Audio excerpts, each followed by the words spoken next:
Hi hello नमस्कार, मी तेजस्विनी तुम्हा सर्वांचं आपल्या चॅनेलवरती पुन्हा एकदा मनापासून स्वागत आहे। सर्वांना श्री स्वामी समर्थ। आय होप की तुम्ही सगळेजण मस्त आणि मजेत असाल। स्वामी महाराज तुम्हा सर्वांच्या मनातल्या चांगल्या इच्छा पूर्ण करू देत। तर आजचा हा जो व्हिडिओ आहे तर तो शेवटपर्यंत नक्की कंटिन्यू करा आणि व्हिडिओ तुम्हाला कसा वाटला ते सुद्धा कमेंट करून मला नक्कीच सांगा। आणि जर व्हिडिओ तुम्हाला आवडला असेल तर चॅनेलला लाईक, शेअर आणि सबस्क्राइब करायला मात्र विसरू नका। तर चला तर मग आजच्या व्हिडिओला सुरुवात करूयात। तर सुंदर दिवसाची सुंदर अशी सुरुवात झालेली आहे आणि इथे सकाळी येतना माझी चाललेली होती किचन मधली कामे। तर आधी येतना सगळा स्वयंपाक जो आहे तो आवरून घेतला आणि त्यानंतर थोडंसं येतना रात्रीचं बेसन जे आहे तर ते शिल्लक राहिलेलं होतं म्हणून मग ते सुद्धा गरम करून घेतलं। कारण की आमच्या इथे येतना सगळ्यांना बेसन खूप जास्त आवडतं। अगदी शिळ जरी बेसन राहिलेलं असेल तरी सुद्धा पुन्हा सकाळी गरम वगैरे करून दिलं तरी सुद्धा सगळेजण आवडीने खातात म्हणून मग म्हटलं चला ते गरम करून ठेवूयात। तर आता इथे येतना मग जीविकाला सुद्धा स्कूलला सोडलेलं होतं आणि सध्या तिचा येतना एकच टिफिन तिला न्यायचा असतो कारण की सध्या एग्जाम सुरू आहेत त्याच्यामुळे मग एकच टिफिन तिला द्यावा लागतो। त्याच्यामुळे सकाळी जास्त स्वयंपाक जो आहे तो सुद्धा मला बनवावा लागत नाही। फक्त तिच्या पुरतं काही जरी नाश्त्यामध्ये बनवून दिलं तरी सुद्धा मग होऊन जातं। आता ती स्कूलला गेल्यानंतर मग म्हटलं चला आपली जी कामे आहेत ती आवरून घेऊयात। तर आता इथे ना मग कुकर जो आहे तर तो सुद्धा मी लावायला घेतलेला आहे कारण की आता ती स्कूलवरून आल्यानंतर मग तिला लगेचच जेवण जे आहे तर ते द्यावं लागतं। म्हणजे स्कूलवरून ती 2-3 तासातच घरी येते। एग्जाम सुरू आहे त्याच्यामुळे स्कूल सुद्धा तिचं लवकरच सुटतं त्याच्यामुळे मग लवकरच ती घरी येते। आता ती आल्यानंतर मग तिला असं होतं की लगेचच तिला जेवायला लागतं त्याच्यामुळे मग मी इथे तिच्यासाठी आज वरण भात जो आहे तो बनवलेला होता। म्हटलं ती आल्यानंतर मग लगेचच जेवण करेल आणि मग तिच्यासोबतच मग म्हटलं चला कुकरच लावूयात कारण की मग सगळे सोबतच जेवण वगैरे आवरून घेतलं तर मग तिचा सुद्धा अभ्यास जो आहे तो घ्यावा लागतो। आणि आता परीक्षा सुरू आहेत त्याच्यामुळे मुलांकडे सुद्धा थोडंसं जास्त लक्ष द्यावं लागतं आणि मग मुलांकडे कसं आता खेळण्यामध्ये थोडीशी मुले बिझी असली की त्यांचा अभ्यासाकडे इतकं फारसं काही लक्ष नसतं। पण एक्झाम म्हटलं की आपल्यालाच त्यांना ओढून अभ्यासासाठी बसवावं लागतं आणि जीविकासोबत सुद्धा तसंच होतं। तिला अभ्यास करायचं म्हटलं की तिला खूपच कंटाळा येतो पण जर तिला बाहेर खेळायचं म्हटलं ना तर ती दिवसभर जरी तिला खेळायला दिलं ना तरी सुद्धा तिला अजिबातच कंटाळा येणार नाही। आणि आता तिच्याकडून अभ्यास करून घ्यायचं म्हटलं की मग तिच्यासोबतच थोड्या वेळ तिथेच बसावं लागतं त्याच्यामुळे मग सगळी कामं जी आहेत तर ती मी लवकरच आवरून घेते। आणि मग आता येत नाही इथे मी मशीनला रग वगैरे जे आहेत ना तर त्या सुद्धा वॉश करण्यासाठी मी टाकत आहे। रोज 2-2 का होईना सगळे रग वगैरे जे आहेत तर त्या सगळ्या मी धुवून घेते। आता मशीनमुळे काय होतंय की पटकन आपले जे कपडे वगैरे म्हणा किंवा रगी वगैरे जे आहेत त्या पटकन वॉश होतात आणि कोणाच्या मदतीची गरज सुद्धा लागत नाही। आणि या मशीनमध्ये तर येत ना अगदी 90% कपडे जे आहेत तर ती सुकून निघतात त्याच्यामुळे मग टेरेसला जरी वाळत घालायचं म्हटलं तरी सुद्धा मला जे आहे ना ते व्यवस्थित वरती रग जे आहे तर ती घेऊन जाता येते त्याच्यामुळे पटकन रगी ज्या आहेत त्या सुद्धा क्लीन होऊन जातात आणि त्याच्यासोबतच मग माझी इतर जी कामं असतात तर ती सुद्धा होऊन जातात। तर खास आहेत ना रग वगैरे धुण्यासाठीच आम्ही ही मशीन जी आहे ना तर ती स्पेशली घेतलेली होती कारण की कसं सणसूद वगैरे आले की ही साफसफाई आपल्याला करावीच लागते आणि मग अशा वेळेस प्रत्येकच वेळेस आपल्याला घरातले हेल्प करतील असं नसतं। कधी कधी कोणी घरामध्ये अवेलेबल असतं कधी नसतं आणि आपल्याला तर काही एवढं सगळं क्लिनिंग करणं जमत नाही त्याच्यामुळेच मग आम्ही ही मशीन जी आहे तर ती घेण्याचा निर्णय घेतला आणि निर्णय सुद्धा चांगला घेतला असं सुद्धा बऱ्याचदा वाटतं। तर आता इथे ना एक रग जी आहे ती धुवून झाली आणि त्याच्यानंतर लगेचच मी दुसरी रग जी आहे ती सुद्धा टाकली। तर आता वर्षभर बघा आपली नुसती हीच कामे चालू असतात। म्हणजे कोणताही सण आला की पहिल्यांदा साफसफाई करायची आणि वर्षभरामध्ये एवढे सण असतात की हा सण झाला की तो सण झाला की दुसरा सण म्हणजे कंटिन्यू वर्षभर आपली नुसती हीच कामे चालू असतात साफसफाई करणं आणि घर आवरणं। आता रोजची क्लिनिंग तर वेगळीच राहते आणि सणसूद म्हटलं की ती सुद्धा क्लिनिंग जी आहे तर ती वेगळीच राहते। तर आता घटाच्याच वेळेस मी सगळ्या भिंती वगैरे ज्या आहेत त्या क्लीन करून घेतलेल्या होत्या त्यामुळे मग म्हटलं आता काही भिंती वगैरे ज्या आहेत त्या क्लीन करणार नाही फक्त जाळ्या वगैरे ज्या आहेत तर त्याच म्हटलं काढून घेऊयात।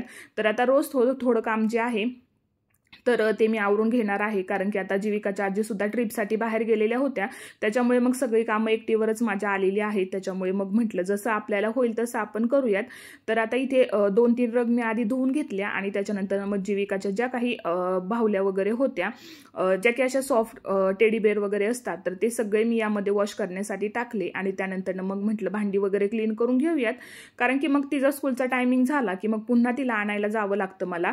आता तिच्या आजी असल्या की मग त्या तिला घेऊन येतात, पण आता त्या नाही येत म्हटल्यावरती हे काम माझ्याकडेच असतं, त्याच्यामुळे मग तोपर्यंत सगळं मला आवरून घ्यावं लागतं. आणि ती आल्यानंतर मग जेवण झालं की लगेचच मग मी अभ्यास वगैरे जो आहे तर तो तिचा घ्यायला सुरुवात करते.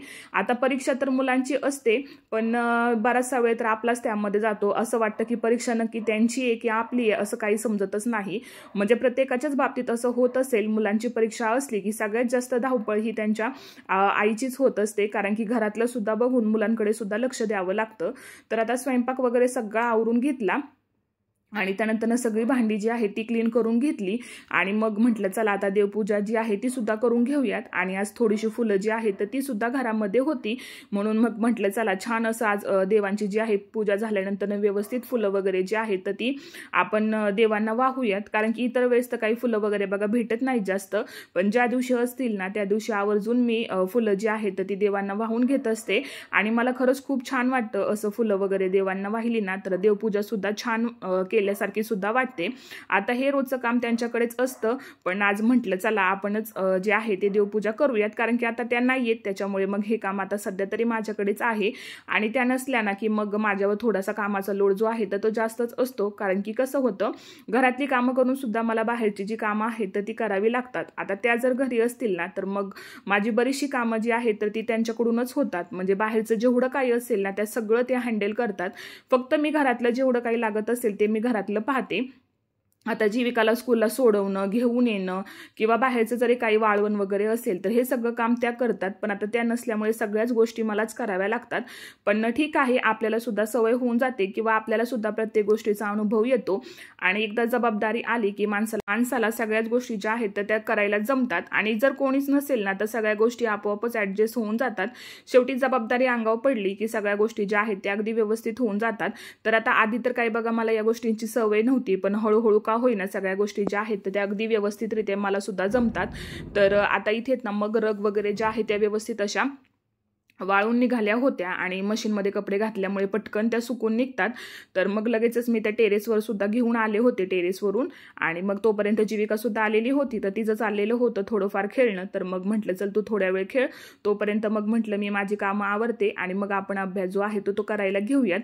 तर आता मग कपडे वगैरे घरामध्ये घेऊन आले आणि मग म्हटलं चला आता छान असं सगळं जे आहे ते आवरून घेऊयात. एकदा सगळा पसारा आवरला की मग पुन्हा मग गायांच्या ज्या धारा वगैरे काढण्याचा टायमिंग असतो तो सुद्धा होऊन जातो. तर मग बादल्या वगैरे वॉश करून सगळं द्यावं लागतं. आणि मग धारा वगैरे काढण्यासाठी तर बघा मी काही जात नाही, पण तरी सुद्धा घरातल्या सगळ्या गोष्टी वगैरे ज्या आहेत त्या त्यांना आतमध्ये नेऊन द्याव्या लागतात. म्हणजे सगळं जे आहे तर मग जीविकाचे आजोबा हँडल करतात. तर आता जीविकाच्या आजी असल्या की हे काम मग त्यांच्याकडेच असतं, धारा वगैरे काढणं. पण आता त्या नसल्या की मग ते सुद्धा काम माझ्याकडेच असतं, पिशव्या वगैरे पॅकिंग करणं. आणि एकटीलाच करावं लागतं कधी कधी, त्याच्यामुळे थोडंसं जे आहे तो माझा वेळ जास्त जातो. आणि आता सध्या कसं जीविकाची एक्झाम सुद्धा आहे, तर त्याच्यामुळे मग तिचा अभ्यास वगैरे घेणं आणि हे सगळ्या गोष्टी मॅनेज करणं थोडंसं अवघड होऊन जातं. पण मग म्हटलं चला ठीक आहे, थोडीशी धावपळ होईल पण एकदा सवय झाली की ती होऊन जाईल. आणि 5-6 दिवसांचाच प्रश्न होता, त्याच्यामुळे मग म्हटलं कसं तरी ते ॲडजस्ट आपण करूयात. म्हणून सगळ्यात आधी नाही ते पसारा जो आहे तो आवरून घेतला. आणि जीविका गेलेली होती बाहेर खेळायला, तर म्हटलं ती येईपर्यंत आपलं सगळं आवरून घ्यावं. कारण की मग स्कूलवरून आल्यानंतर थोड्या वेळ अभ्यास घेतला की मग थोडासा तिला मी ब्रेकच देते, जेणेकरून मग थोडंसं तिचासुद्धा मूड फ्रेश होईल. नाहीतर मग कंटिन्यू अभ्यासच जर घ्यायचं म्हटलं तर मग मुलांना सुद्धा झोप वगैरे आल्यासारखं होतं किंवा मग ते सुद्धा कंटाळतात अभ्यास करायला. त्याच्यामुळे मग म्हटलं चला आता तिला थोड्या वेळ खेळू देत, तोपर्यंत म्हटलं आपली कामं आपण आवरून घ्यावीत, जेणेकरून पुढच्या कामांसाठी मग आपल्याला दुसरी कामं जी आहेत तर ती करायला भेटतील. तर आता इथेच ना शेंगा ज्या आहेत तर त्या मी बाहेरच वाळायला ठेवलेल्या होत्या आणि थोड्याशा त्या अजून ओल्याच होत्या, म्हणून मग म्हटलं व्यवस्थित असे वाळून देऊयात. तर आता संध्याकाळ झाली, 4-5 वाजले की मग हे सगळं जे आहे ना ते व्यवस्थित असं गोळा करून ठेवावं लागतं. कारण की कसं एकदा ऊन गेलं तर मग पुन्हा ते शेंगा ज्या आहेत तर त्या अशा थोड्याशा पाणवल्यासारख्या होतात, त्याच्यामुळे मग लगेचच त्या मी झाकून वगैरे ठेवत असते, जेणेकरून मग त्याला बुरशी वगैरे चढत नाही. तर आता इथेच ना जीविकाचं चाललेलं होतं की मला स्नॅकमध्ये फ्राईज खायचेत. आता तिला खायचे म्हटलं तर मग सगळ्यांचीच जी काही खाण्याची इच्छा असते तर मग ती सुद्धा पूर्ण करावी लागते. तर म्हटलं चला सगळ्यांसाठीच बनवूयात. आता 4 वाजता थोडासा नाश्ता तर मुलांचा होतोच, म्हणून दुपारी दुपारीच मी फ्राईज वगैरे जे आहेत तर ते बनवून वगैरे ठेवलेले होते. फक्त कॉर्नफ्लॉवर जे आहे तर ती मी लावून वगैरे नव्हती ठेवली. आता बनवायच्या आधी 15 ते 20 मिनिटं मी व्यवस्थित कॉर्नफ्लॉवर जे आहे तर ती लावून घेतली. आणि बटाट्याचे फ्राय जे आहेत तर ते आधी काही बघा मला व्यवस्थित असे बनवायला येत नव्हते, पण आता बऱ्याचदा बनवून ही रेसिपी जी आहे तर ती मला अगदी परफेक्ट जमते. आणि बाहेरचे फ्राईज खाण्यापेक्षा मग मुलांना असं घरातलं हेल्दी बनवून दिलं तर मग मुलंसुद्धा आवडीने खातात. आणि बाहेरचं खाण्यापेक्षा घरातलं खाणं कधीही चांगलं. तर आता म्हटलं जोपर्यंत फ्राईज वगैरे होत आहेत तोपर्यंत म्हटलं चला भांडी जी आहे ती लावून घेऊयात, कारण की 5चा टायमिंग झालेलाच होता. सगळं आवरता 4-5 अगदी सहज वाजून जातात आणि मग पुन्हा नंतर स्वयंपाकाची तयारी होते. तर मग म्हटलं चला आता भांडी वगैरे जी आहे ती लावून घेऊयात. आधी सगळ्यांना म्हटलं नाश्त्यामध्ये देऊयात आणि त्यानंतर मग आपली जी काही स्वयंपाकाची कामे असतात तर ती मग आवरायला घेऊयात. आता जी विकाला फ्राईज खायचे होते मग तिच्यासोबत सगळ्यांसाठीच मग फ्राईज जे आहेत तर ते मी तळून दिले आणि मग सगळ्यांनाच फ्राईज जे आहेत ना तर ते खायला खूपच आवडतं. आणि मग एकदा 4चा नाश्ता व्यवस्थित असा झाला तर मग संध्याकाळी फारसं कोणी जास्त जेवण सुद्धा करत नाही. त्याच्यामुळे मग सिंपल असं जेवण जे आहे तर ते मी संध्याकाळी बनवत असते. तर चला आजचा हा जो व्हिडिओ आहे तर तो मी इथेच एंड करते. आय होप की आजचा हा जो व्हिडिओ आहे तो तुम्हाला आवडला असेल व्हिडिओ तर चॅनेलला लाईक शेअर आणि सबस्क्राईब मात्र नक्की करा. तोपर्यंत सर्वांना श्री स्वामी समर्थ.